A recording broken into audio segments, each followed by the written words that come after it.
ছেলেরা তোমরা ভাবো ভাই, আল্লাহর ইবাদত যদি আমাদেরই পছন্দ না হয় তো ইসলাম কার জন্য? কার জন্য ভাই বলো ভাই? তাহলে নামাজ কার জন্য? নবী কার জন্য কাঁদলেন? এত রক্ত, এত চোখের পানি কার জন্য ফেললেন? আমাদের কাছেই আমাদের নবী পছন্দ হয় না, আমাদের ধর্মই আমাদের কাছে ভাল লাগে না।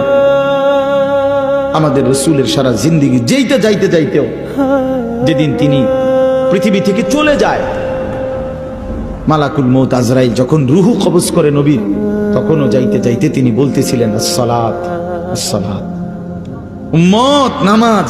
আমি চলে গেলাম উম্মত, যাওয়ার আগে শেষবারের মতো বলে গেলাম। এতটা আবদার করে গেলেন, এত ভাবে বলে গেলেন, এত ভাবে কাঁদে গেলেন। তাহলে ইসলাম